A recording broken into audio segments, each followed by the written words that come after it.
Welcome back. तो दोस्तों ये बात तो हमारे सामने साफ जाहिर है कि पानी के बगैर जिंदगी नहीं, और अब तो हमने पानी के लिए लड़ना भी शुरू कर दिया है। तो जाहिर है ये हमारे लिए एक बहुत ही कीमती चीज होगी जिसका हम बहुत ध्यान से, बड़ी सावधानी और जिम्मेदारी से ख्याल रखते होंगे, देखभाल करते होंगे, है ना? चलिए अब मैं आपको दिखाता हूं कि हम कितने समझदार हैं।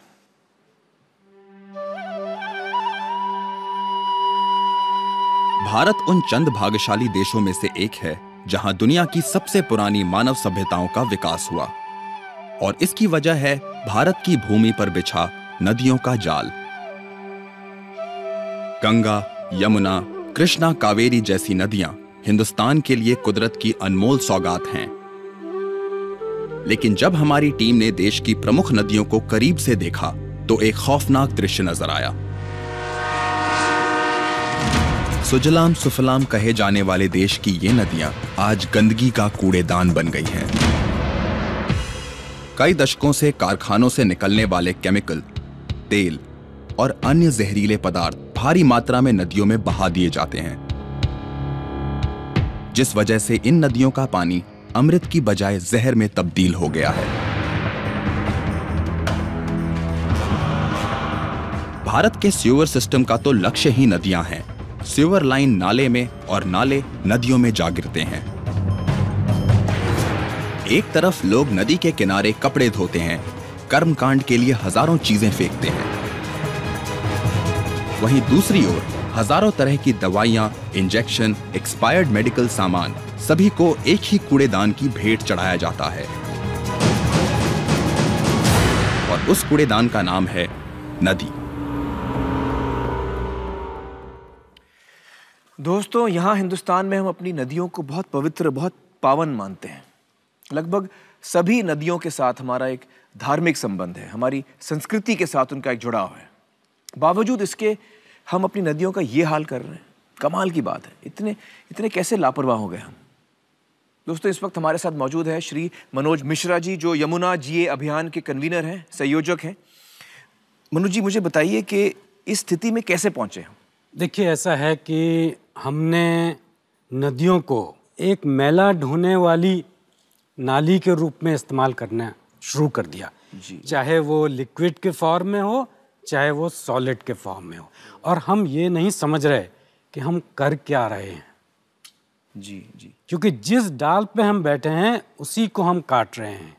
यही नदी जिस समय वो पानी ले जा रही होती है तो वो भूजल को रिचार्ज करती है, उसी भूजल को निकाल के हम इस्तेमाल कर रहे हैं। चाहे हम उसको खेती में इस्तेमाल करें, चाहे हम उसको पीने के पानी के लिए इस्तेमाल करें, नहाने के लिए इस्तेमाल करें, किसी भी चीज के लिए इस्तेमाल करें। मनोज जी, मुझे बताइए कि इस वक्त यमुना की क्या स्थिति है? 1400 किलोमीटर की यमुना 800 किलोमीटर में मर चुकी है। 600 किलोमीटर तो ऑफिशियली डिक्लेयर हो चुका है कि this stretch is polluted to an extent कि आप उसको कुछ नहीं कर सकते। वो कौन सा स्ट्रेच है? मतलब ये है पानीपत से लेके इटावा तक का, जिसमें आपका दिल्ली आ रहा है, जिसमें आपका आगरा आ रहा है, जिसमें आपका मथुरा, पूरा का पूरा ब्रज जो कि कृष्णा से जुड़ा हुआ है जी जी है, जिसमें कि करोड़ों लोग आते हैं। तो आप समझ लीजिए वृंदावन में जब आप इतनी श्रद्धा से पहुंचते हैं, वहां आप नमन करते हैं, पानी को लेके आचमन करते हैं, आप जो आचमन कर रहे हैं वो दिल्ली का मलमूत्र है, दिल्ली का गटर है, दिल्ली का 100% गटर है। उसमें यमुना का अपना एक बूंद पानी नहीं है। This is on record. मैं दोबारा पूछना चाहूंगा आपको ये बात, मतलब दिल्ली का जो मल मूत्र है वो यमुना में डाला जाता है, लेकिन ये तो दिल्ली की म्युनिसिपैलिटी करती होगी। ऐसा है कि दिल्ली और दिल्ली से ऊपर यमुना है ही नहीं। दिल्ली से 200 किलोमीटर पहले एक बैराज बना के 2 कैनाल्स के माध्यम से 100% पानी को हटा लिया जाता है। तो जो भी पानी बह रहा है वो तो शहरों का गटर का पानी ही तो है, क्योंकि उसके ऊपर यमुना बची नहीं है। तो दिल्ली का जो मल है वो फिर यमुना में डाला जाता है, और वो वृंदावन पहुंच रहा है, वो आगरा पहुंच रहा है, वो इटावा पहुंच रहा है। जब आप ये शब्द इस्तेमाल करते हैं कि वो नदी मर गई है, तो इसका क्या मतलब होता है, इसके मायने क्या होते हैं? मर गई मतलब वो पानी किसी भी इस्तेमाल के लायक नहीं बचा है। उसके पैरामीटर्स हैं। एक होता है जिसको हम कहते हैं DO, डिसॉल्व्ड ऑक्सीजन, ओके, कि इस नदी के पानी में कितना ऑक्सीजन डिसॉल्व्ड है जी, और वो क्यों चाहिए हमें जी, क्योंकि नदी का जो अपना जीवन है, मछलियां हैं और बाकी जो भी जीवन है जी, वो सब उस पानी से ऑक्सीजन लेते हैं। जी, जी, और अगर डिसॉल्व्ड ऑक्सीजन जितना ज़्यादा होगा उतना ज़्यादा नदी का जीवन होगा। जी, जी, जी, जी, जी। और दिल्ली की जो स्थिति है, मेरे पास आंकड़े हैं, DO निजामुद्दीन पुल के ऊपर 0 ऑक्सीजन है ही नहीं, जीरो है। ऑक्सीजन, डिसॉल्व्ड ऑक्सीजन है ही नहीं। दूसरा पैरामीटर है जिसको कहते हैं कॉलीफॉर्म लेवल, हार्मफुल बैक्टीरिया का लेवल कितना है इस पानी में। अच्छा, पीने लायक पानी का कॉलीफॉर्म लेवल 50 माना जाता है 100 ml में। नहाने योग्य पानी का 500 माना जाता है। और उसके ऊपर अगर है तो वो नहाने योग्य नहीं है। अच्छा, दिल्ली की जो स्थिति है उसका नंबर इतना बड़ा है कि इतने शून्य हैं कि आप शून्य नहीं गिन सकते। लाखों करोड़ों में है वो। 500 नहीं, लाखों करोड़ों में। अरे हद हो गई। अब ऐसे पानी को आप किस प्रकार से इस्तेमाल करेंगे? और ये इस देश की राजधानी की स्थिति आप समझ सकते हैं। गंगा की क्या स्थिति है वो मुझे बताइए। बिल्कुल वही हालत है जो दिल्ली में यमुना है, वो कानपुर में गंगा है। चाहे आप दक्षिण को ले लीजिए, चाहे आप पश्चिम को ले लीजिए, पूर्व को ले लीजिए, बहुत सारी नदियां हैं जिनकी स्थिति ऐसी है। मनु जी, मुझे बताइए कि इंडस्ट्रियल वेस्ट बढ़ा जाता है हमारी नदियों में, जो फैक्ट्रीज बड़ी बड़ी होती हैं, इंडस्ट्रीज बड़ी बड़ी होती हैं, उसका केमिकल जो है, जो जहरीला होता है अक्सर, वो हम अपने नदियों में डाल देते हैं। कैसे, हमने शुरू कैसे किया ये करना? वाटर एक्ट के अनुसार कोई भी इस प्रकार का पानी आप नदी नालों में नहीं छोड़ सकते जब तक ये हमारा कानून है। यस, इवन सीवेज भी आप ऐसे नहीं छोड़ सकते, वो भी हमारा कानून है। जो कुछ भी हो रहा है आज वो सब गैर कानूनी हो रहा है। तो कानून है लेकिन कानून का हम पालन नहीं कर रहे हैं। आज अगर अनट्रीटेड सीवेज दिल्ली में यमुना में गिर रहा है तो वो किसी स्टेट एजेंसी का इलीगल एक्ट है, जिसके खिलाफ उनके खिलाफ एक्शन होना चाहिए, लेकिन नहीं हो रहा है। नहीं हो रहा। हिंदुस्तान के बाहर मैंने देखा है कि वहाँ की नदियाँ बड़ी साफ होती हैं। चलिए मैं आपको विदेशों की कुछ नदियों के बारे में दिखाता हूँ। 75 लाख की आबादी वाले लंदन जैसे महानगर में बहने वाली महान थेम्स नदी दुनिया की सबसे स्वच्छ नदियों में से एक मानी जाती है। यूरोप के 4 देशों की राजधानी से बहती डैन्यूब नदी में सैर करते हुए या तैरते हुए आपको ये डर नहीं सताता कि इस पानी में कहीं शहर का मल मूत्र तो नहीं बह रहा। चार्ल्स नदी यूएस के 22 शहरों से गुजरती है, फिर भी इतनी साफ है कि आप बेफिक्र होकर इसमें तैर भी सकते हैं और आसानी से मछली भी पकड़ सकते हैं। सफाई अभियान की बदौलत आज सिंगापुर नदी अपनी स्वच्छता और निर्मलता के लिए दुनिया भर में जानी जाती है। सख्त कानून लादने से ऑस्ट्रेलिया की मरे डार्लिंग नदी आज पुनर्जीवित हुई है। दुनिया भर में लोग नदियों की अहमियत को समझते हैं और उनकी हिफाजत करते हैं, सिवाय भारत के, जहां नदियों को मां का दर्जा दिया जाता है।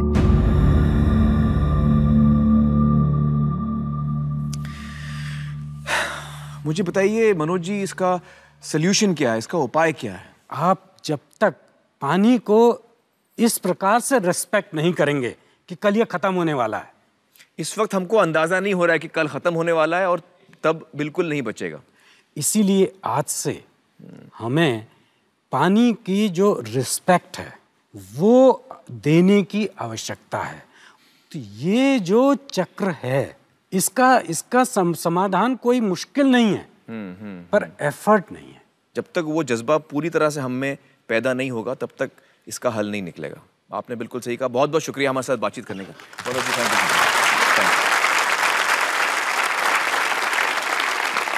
दोस्तों, हमारी नदियों को तो हमने खराब कर ही दिया है, लेकिन पानी को इस तरह ख़राब करके हमारे सेहत पर कैसा असर होता है, ये हमें बताएंगे रवि अग्रवाल जी। मैं न्योता देता हूँ रवि जी को, प्लीज़ वो आएँ और हमें ज्वाइन करें। रवि जी टॉक्सिक्स लिंक इस संस्था के डायरेक्टर हैं। बहुत बहुत शुक्रिया हमारे से जुड़ने का रवि जी। मुझे बताइए कि अक्सर हमें लगता है कि शहरों में जो पानी हमारे नल में आता है वो काफ़ी साफ नज़र आता है हमें, लेकिन इसकी सच्चाई क्या है, आप हमें बताइए ज़रा।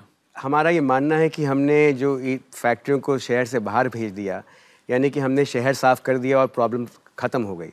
लेकिन जैसे सब किसान भाई बैठे हैं, इनको मालूम है कि ज़्यादातर जो खेतों में पानी मिलता है वो आपको इंडस्ट्री से साफ़ करा हुआ पानी मिलता है, लेकिन इस पानी को हम पूरी तरह साफ़ नहीं कर पाते हैं क्योंकि इसमें हैवी मेटल्स और केमिकल्स हम नहीं निकाल पाते हैं। दुनिया में किसी देश को ये मालूम नहीं है कि इस पानी को कैसे साफ़ किया जाए। तो किस किस्म के केमिकल्स होते हैं इसमें? नदी में जो केमिकल गए, कीटनाशक जो दवाई निकली, वो 10% तो इस्तेमाल होती है, 90% वो पानी में जाती है। उसके अलावा हैवी मेटल्स कौन से? हैवी मेटल्स जैसे बैटरी बनाते हैं, जी जी जी, उनसे लेड निकलता है, कैडमियम निकलता है। तो ये सब पानी में जाता है और वो पानी को हम साफ़ करते हैं कॉमन ट्रीटमेंट प्लांट से, लेकिन ये हैवी मेटल्स नहीं निकलते हैं। तो जो हमने रिसर्च करी उसमें इसी पानी की सिंचाई से सब्ज़ी जो उगी, उस सब्ज़ी में बहुत ज़्यादा मात्रा में हैवी मेटल्स पाए गए, जिसके बारे में पिछले 20-25 साल में ही ज़्यादा जानकारी मिली है कि इन केमिकल्स और इन हैवी मेटल्स से क्या असर होता है सेहत पर असर क्या असर होता है? ये अलग अलग, जैसे लेड है उसमें, तो लेड में तो बच्चों की IQ सोचने की जो क्षमता है वो कम हो जाती है। या मरकरी का पोल्यूशन है, या मछली में मरकरी चला गया आपका, वो तो आपने मछली खा ली तो ओवर टाइम उसका आपका दिमाग का जो कंट्रोल सिस्टम है उस पर असर होना शुरू होता है। और माँ जो है, जो बच्चा उसके पेट में होता है, उस पर भी असर होता होगा। खास तौर से जो जैसे मरकरी है, माँ के बैरियर से जो बच्चा है उसके फ्लूइड में चला जाता है, या माँ जब दूध पिला रही है, क्योंकि ये ज़्यादा केमिकल्स हैं ये फैट में आते हैं और चर्बी से दूध बनता है, तो सबसे ज़्यादा जो उसका असर होता है वो छोटे बच्चे पे होता है। तो सेकंड जनरेशन, अगली पीढ़ी में इसका असर पाया गया है।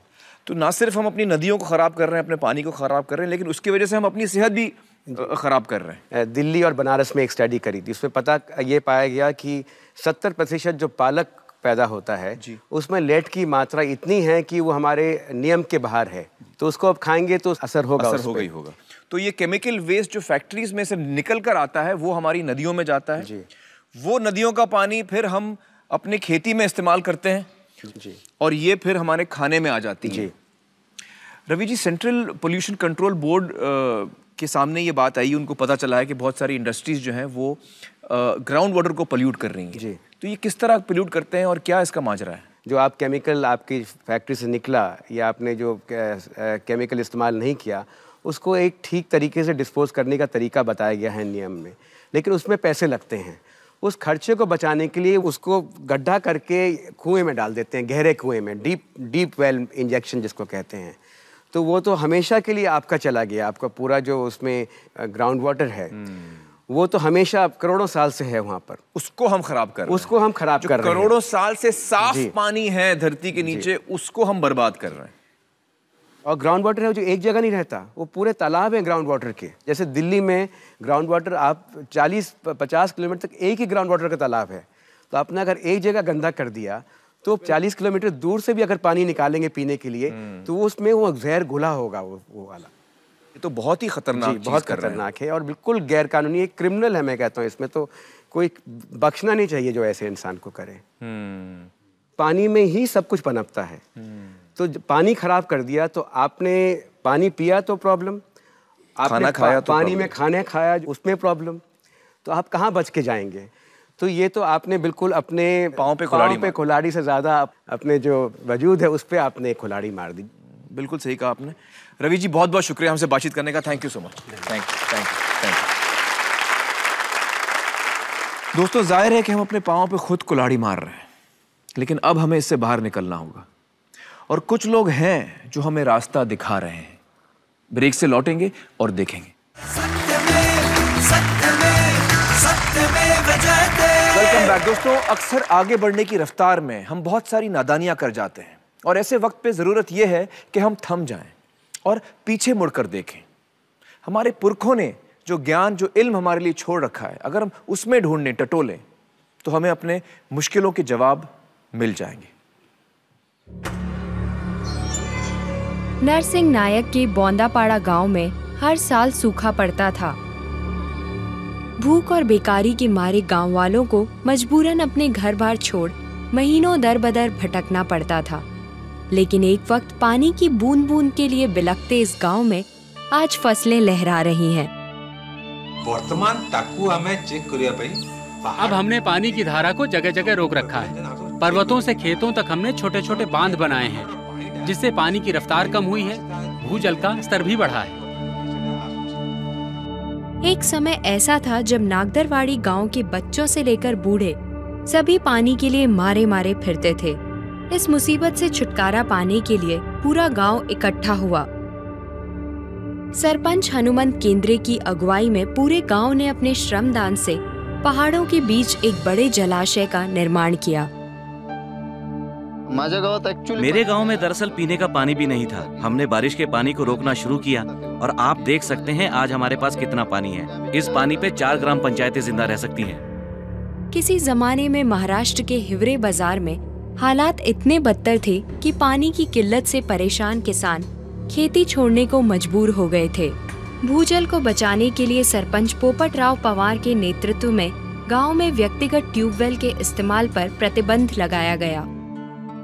मिलजुल कर वर्षा जल संचय और अन्य सामूहिक कार्यक्रमों की बदौलत आज हिवरे बाजार देश के चंद अमीर गांव में से एक गिना जाता है। हमको सिर्फ दूध से महीने की 1.25 लाख रुपए की आमदनी होती है। हमने गाय खरीदी, बंगला बनाया, हमारी हालत सुधर गई। नलगोंडा जिले के मिरियालकूड़ा गांव में बोई हुई फसल पानी की कमी की वजह से सूख जाती थी। सभी गांव वालों ने मिलकर हर साल कितनी बारिश हुई और पानी के स्तर में कितना इजाफा हुआ, इसका मूल्यांकन करना शुरू किया। भूजल की मात्रा यदि कम हो तो कम पानी वाली फसल बोई जाती है, जिससे जमीन की सतह के पानी का संतुलन बरकरार रहता है। तमिलनाडु के हजारों पुरातन कुंड और तालाब किसी जमाने में लोगों को सिंचाई और पीने का पानी देने के मुख्य स्रोत थे। रामनाथपुरम जिले के मारी और उसके साथी गांव वालों ने बदलते जमाने के साथ सूख चुके इन कुंड और तालाबों की सफाई करनी शुरू की। एक ही बरसात ने सभी कुंड और तालाबों को पानी से छलका दिया। जब से ये उड़नी का काम हुआ है, पानी की समस्या खत्म हो गई है। अब पास के शहर से भी पानी लेने लोग यहाँ आते हैं। जंगलों के काटे जाने से अरवरी नदी राजस्थान से लुप्त हो गई थी। तरुण भारत संघ के अध्यक्ष राजेंद्र सिंह के मार्गदर्शन में कन्हैया लाल गुर्जर और उनके साथी गांव वालों ने इस बेजान नदी को पुनर्जीवित किया है। 400 स्ट्रक्चर बने हैं छोटे छोटे पानी, कहीं जोड़ है, कहीं तालाब है, कहीं एनीकट है, कहीं बांध है। अब ये जो बरसात का पानी जमीन के पेट में जाता है और फिर जमीन का जो पेट भरता है तो जमीन के ऊपर भी पानी आता है।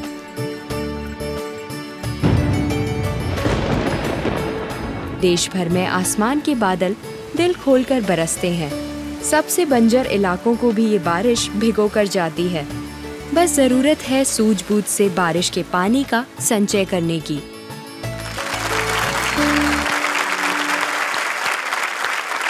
दोस्तों, आज इस वक्त हमारे साथ वो सारे हीरोज मौजूद हैं जिन्होंने अपने अपने इलाकों में पानी की कीमत को समझा है। मैं आपको मिलाना चाहूंगा अलवर राजस्थान से रोडमल मीना जी और शिंबू दयाल शर्मा, तमिलनाडु से मिस्टर मंगन और जे मोहन, नागदरवाड़ी से हनुमंत केंद्रे, आंध्र प्रदेश से सुजन दास जी और इंद्र रेड्डी जी, उड़ीसा से नुरुसेना नायक और चित्रंजन खोटा, हिवरे बाजार से हबीब सैयद साहब, पवार बाबा साहब और पादिर दत्तात्रेय जी।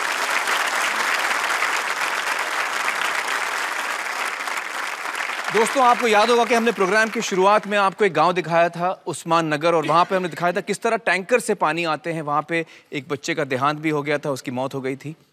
मैं आपको बताना चाहता हूं कि हनुमंत केंद्रे जी का जो गांव है नागदरवाड़ी, वो उस्मान नगर के करीबन 20 किलोमीटर दूर है। इसका मतलब ये कि दोनों गांव एक ही इलाके में हैं।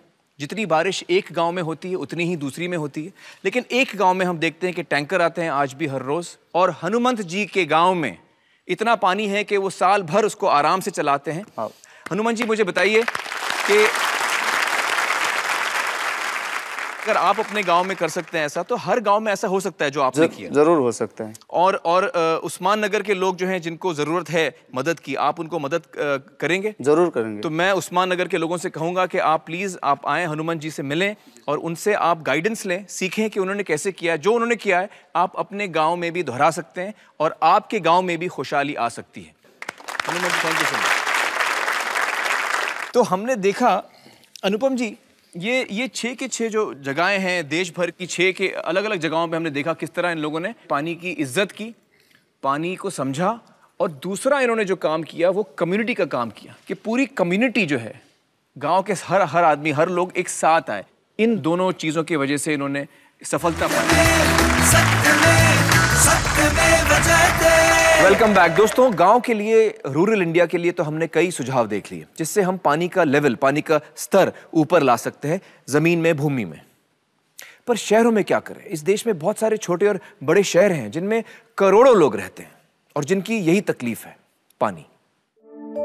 देश भर के बड़े शहर पानी की किल्लत से जूझते हैं, फिर भी वे बारिश के पानी का संचय यानी रेन वाटर हार्वेस्टिंग नहीं करते, उस पानी को जाया करते हैं और दूर दराज के लाखों किसानों और आदिवासियों के हक का पानी पाइपलाइन द्वारा अपने अपने शहरों में लाते हैं। दुनिया के ज्यादातर महानगरों की तुलना में मुंबई में अधिक बारिश होती है, फिर भी मुंबई में टैंकर द्वारा पानी लाना एक आम नजारा है। लेकिन कुछ शहरी लोग अपनी सूझबूझ का इस्तेमाल कर बारिश के इस पानी का संचय कर रहे हैं। उनमें से एक है मुंबई की सी लाइन सोसाइटी के सेक्रेटरी नवीन चंद्रा। जितना छत पे हम पानी बरसता है, हमने स्लोप बनाया हुआ है, यहाँ से पाइप में जाता है और नीचे सारा पानी बरसात का पहुँचता है। बोरवेल के जरिए बारिश के पानी का जमीन की सतह में संग्रह किया जाता है। ये एफर्ट है कि हम ज्यादा से ज्यादा पानी अंदर सब सॉइल में डालें, चार्ज करें। बारिश के पानी का संचय कर उसे घर की साफ सफाई, गार्डन और शौचालय में इस्तेमाल किया जाता है। फिल्टर के इस्तेमाल से ये पानी पीने लायक भी बनाया जा सकता है। This water we have tested is better than the BMC water. पानी के बिल में हुई कटौती से सी लाइन सोसाइटी के निवासियों के रेन वाटर हार्वेस्टिंग पे हुए खर्च की भरपाई हो गई है। सब मिला के उससे हमारी 40% बचत होती है पानी की, और इसलिए हमें कभी शॉर्टेज नहीं होती पानी। दोस्तों इस वक्त हमारे साथ नवीन जी मौजूद हैं। बहुत ही कमाल काम कर रहे हैं नवीन जी, आप बहुत। मुझे बताइए, आपकी जो बिल्डिंग है, सोसाइटी है, वो तो मेरे पड़ोस में ही है। जी हाँ। तो आपके बिल्डिंग में ये हो सकता है, तो मतलब मेरे बिल्डिंग में भी हो सकता है? डेफिनेट। और मुंबई के सारे जो बिल्डिंग्स हैं, सोसाइटीज हैं, हर जगह ये हो सकता है? बिल्कुल बिल्कुल हो सकता है। दोस्तों मैं आपको बता दूं कि हमारे वेबसाइट पे नवीन जी जो काम कर रहे हैं उसकी सारी जानकारी आपको मिलेगी। और मुझे बताइए, हमारी जो सोसाइटीज़ हैं जहां मैं रहता हूं, आप रहते हैं, ये समुद्र के भी काफ़ी नज़दीक है, तो उससे कुछ नमकीन पानी अंदर आ जाता है, ऐसा नहीं होता? एक हार्वेस्टिंग स्कीम हमने कार्टर रोड पे करी है। अरे वाह। Which is just on the road, एकदम समुद्र के सामने। समुद्र के सामने। वहाँ पे भी ये सफल हुई। दे आर सो हैप्पी कि वहाँ पर अभी इतना मीठा पानी आ रहा है, कोई प्रॉब्लम नहीं। अगर मुंबई में 30% सोसाइटीज़ भी हार्वेस्टिंग कर ले तो मुंबई को प्रॉब्लम नहीं होगी। जैसे अभी मैं अगले 5 साल के लिए तैयार हूँ, अगर पानी 50% कट भी हो मुंबई में, आई एम ओके। आपकी सोसाइटी में दिक्कत बिल्कुल नहीं होगी? नहीं, आपका पानी चलता रहेगा। ना, otherwise as you know we are short by 8 million litres per day. बिल्कुल आप सही कह रहे हैं। बल्कि मुंबई में तो इतनी बारिश होती है, हाँ। जब मानसून में इतनी बारिश होती है कि हम परेशान हो जाते हैं कि इतनी बारिश होती है। उसके बावजूद जब मई का महीना आता है, अप्रैल का महीना आता है, मार्च का महीना आता है, हमको बहुत सारी सोसाइटी में टैंकर, वही टैंकर हमको मंगाना पड़ता है। तो मुंबई जैसे शहर में जब पानी इतना गिरता है फिर भी हमें खरीदना पड़ता है टैंकर से, तो ये बहुत ही शर्म की बात है। और नवीन जी ने हमको बताया कि हम इससे कैसे निकल सकते हैं। और ना सिर्फ 30% आप कह रहे हैं, लेकिन मैं तो कहता हूँ हर बिल्डिंग को ये करना चाहिए। जी हाँ दोस्तों, ये तो थी एक इंसान की पहल की बात। आइए अब देखते हैं एक ऐसी कोशिश जिसने एक बड़े शहर की काया पलट दी। IAS ऑफिसर शांता शीला नायर पूरे चेन्नई में जल नायिका के नाम से जानी जाती हैं। वर्षा जल संचय तकनीक यानी रेन वाटर हार्वेस्टिंग को पूरे चेन्नई शहर में लागू करवाने में उन्होंने काफी महत्वपूर्ण भूमिका निभाई है। देश भर में वर्षा जल संग्रह के विषय में जागरूकता आए, यही लक्ष्य है शांता शीला जी का। शीला जी, बहुत बहुत शुक्रिया हमारे साथ जुड़ने का। मुझे बताइए कि जब आप तमिलनाडु में आप पोस्टिंग पे आई 2001 में, तो मैंने सुना है कि वहाँ पे बहुत ही गंभीर समस्या हो गई थी पानी को लेके, और लोगों को वो शहर से निकालने वाले थे, इतनी कमी हो गई थी पानी की। ये सच है? ये तो बहुत सच है, क्योंकि वो जो ड्रिंकिंग वाटर रिजर्वायर था उसमें एक बूंद पानी भी नहीं था, बिल्कुल ड्राई था। तो फिर क्या किया आपने? हमने कहा कि ये रेन वाटर हार्वेस्टिंग कंपलसरी करना है, और सीएम ने एक चेन्नई म्युनिसिपल कॉर्पोरेशन एक्ट का बदलाव किया। अच्छा। और उसको 1 साल के अंदर कंपलसरी इसको सबको करने के लिए एक कानून बना। मतलब ये कि 1 साल का टाइम आपको दिया जाएगा, हाँ। आपको वाटर हार्वेस्टिंग करनी ही करनी है कानूनन। तो जैसे जैसे वो साल नजदीक आ रहा था, तो लोगों में क्या माहौल था उस वक्त? बहुत एक्साइटमेंट था, और 2-3 न्यूज़पेपर्स में, जो तमिल के न्यूज़पेपर्स हैं, उन्होंने फ्रंट पेज में डाला कि अभी 10 दिन बाकी हैं, आपने किया कि नहीं किया? आपने किया कि नहीं? ऐसे ऐसे करके उन्होंने ऐसा एक्साइटमेंट बिल्डअप पूरे समाज में एक लहर सी थी। जुलाई में एक ऑर्डिनेंस लाया था जिसमें हमने 1 महीने के अंदर सबको करने के लिए कहा। तो हमने बोला 31 अगस्त तक ये पूरा काम खत्म होना चाहिए, अगर ना हो तो हम आपका वाटर कनेक्शन कट कर देंगे, और उससे भी ज़्यादा जो लोग बहुत डर गए वो सूअर कनेक्शन को भी कट कर देंगे बोल दिया। मतलब मल मूत्र का जो पानी बाहर जाता है वो हम बंद कर देंगे। हाँ। अगर पानी का बंद कर दो तो कहीं और से पानी ले सकते। पानी का बंद कर दो तो पानी कहीं और से ले। सुएज का बंद कर दोगे तो कहाँ जाओगे? सुएज का, गटर का बंद करेंगे तो कहाँ जाओगे? अल्टीमेटली ये कैसे होता है? ये टेक्निकलिटी तो है, जरूर लोगों को समझ में आना चाहिए कि कैसे हो सकता है ये। पहली बात यह है कि ये टेक्निकलिटी को बोल के सबको डराना नहीं है, ये कोई रॉकेट साइंस नहीं है। It's a simple thing. जो पानी आपके सर पे आ रहा है वो पानी को पकड़ो। अच्छा। मैंने इधर थोड़ा सा ये विजुअल्स ले आए हैं, उसमें no cost rain water harvesting से, low cost rain water harvesting से हाई कॉस्ट तक कर सकते हैं। हाँ हाँ, दिखाइए। ये देखिए, ये 0 कॉस्ट है। एक छोटा सा हट है, उसमें एक प्लास्टिक का बाल्टी डाल दिया जी, उसके ऊपर से एक टारपालिन शीट लगा दिया, इस्तेमाल किया जा रहा है। और उस पानी को अगर नीचे डालना है तो नीचे चल जाएगा, नहीं तो संप में कलेक्ट कर सकते हैं। संप से मतलब बड़ा सा टैंक? बड़ा सा टैंक। उस टैंक में फिल्टर के जरिए उसको कलेक्ट करके उससे जो सरप्लस होता है वो पूरा ग्राउंड पे जाने का। और क्या तरीका है दूसरा? ये स्लम्स में ऊपर से पानी कलेक्ट करके फिल्टर के जरिए एक सिंटेक्स टैंक में कलेक्ट करके उसको यूज करना है। और ये है स्कूल्स में, स्कूल के ऊपर से कलेक्ट करके नीचे, ये फेरो सीमेंट का टैंक है जो नीचे है जी, और उसका खर्चा कोई 1.5 लाख का खर्चा में जी। और ये 1 साल का पानी स्कूल को फायदा मिल जाएगा। So each school become self sufficient. ऐसे ही हमने वो फ्लाईओवर को कैचमेंट जैसे इस्तेमाल किया, पानी पूरा ड्रेन हो जाता है और वो कलेक्ट करके हम यूज कर सकते हैं। और एक बार मैं बोलना भूल गई, हमने एंटी फ्लडिंग मेजर भी कर दिया। वो कैसे? वो कैसे कि हमने जो सिटी में जो लो लाइंग पॉइंट्स थे, वो लो लाइंग पॉइंट्स में सब रेन वाटर हार्वेस्टिंग स्ट्रक्चर्स बनाए। तो जब फ्लडिंग हुआ तो पहला पानी उधर से नीचे अंदर गया, तो फ्लडिंग भी कम हो गया। Flooding, so it's anti flooding measure. ये राजभवन में, हमारे राजभवन में और हमारे चीफ मिनिस्टर के घर में वही रेन वाटर हार्वेस्टिंग हमने किया, पानी इस्तेमाल। और सचिवालय में, कलेक्टर के ऑफिस में, सब जगह। ऐसा नहीं था कि लोगों से हम कहें और हम ना करें। क्या बात। 2003 में ये किया था, अभी 2012 हो गया। हमें बहुत बहुत फायदा हुआ है। जो पानी 50 फुट तक नीचे था, अभी 5 फुट भूमि का जो पानी है वो ऊपर आ गया, 5 फुट तक आ गया। 5 फुट। अभी कई जगह water table almost ground level तक आ गया है। और more important, it's not only quantity of water but quality of water improved considerably. और ये चीज हम हर देश भर में, हर बड़े शहर में हम ये कानून ला सकते हैं। जब चेन्नई में आ सकता है तो हर जगह आ सकता है। हाँ, बिल्कुल। शीला जी, आप बहुत ही बेहतरीन आपने काम किया है और हमें गर्व होता है कि आप जैसी एडमिनिस्ट्रेटर्स, IAS ऑफिसर्स हमारे देश में काम कर रहे हैं। Without the political leadership it would not have been possible. मैं सिटी के जल निगम का CMD रहती थी कुछ 3-4 साल पहले, तब मैंने रेन वाटर हार्वेस्टिंग करने का बहुत प्रयत्न किया, जैसे नवीन जी ने किया जी। और 10-15 लोग ने कुछ किया था, लेकिन पूरा स्टेट में हम कर नहीं पा रहे थे। जब सरकार में, जब चीफ मिनिस्टर ने कहा कि हम रेन वाटर हार्वेस्टिंग करेंगे तो इसका सफलता हमने देखने लगा। जी जी जी, शीला जी ने ये बहुत अहम बात कही। इन्होंने कहा कि मैंने जो कुछ करना था मैंने किया, लेकिन मैं एक अफसर थी, लेकिन जो पॉलिटिकल लीडरशिप थी उसने इतना साथ दिया आपका, तभी ये हो पाया, और पॉलिटिकल विल से ही ये हो सकता है। बिल्कुल सही कहा। थैंक यू शीला जी, बहुत बहुत शुक्रिया हमारे जुड़ने का। Thank you so much. Thank you दोस्तों, यहाँ पर हम लेंगे छोटा सा ब्रेक, जल्दी हाजिर होते हैं। वेलकम बैक दोस्तों। आज का हमारा सवाल है कि क्या आप अपनी जगह पर आज से रेन वाटर हार्वेस्टिंग यानी बारिश के पानी को जमा करने की कोशिश शुरू कर देंगे? अगर आपका जवाब हाँ है तो अपने मोबाइल फोन पर वाई टाइप करिए और इस नंबर पर भेजिए 57827111। अगर आपका जवाब ना है तो एन टाइप करके इसी नंबर पर भेजिए। इस एसएमएस को भेजने का खर्च सिर्फ ₹1 है।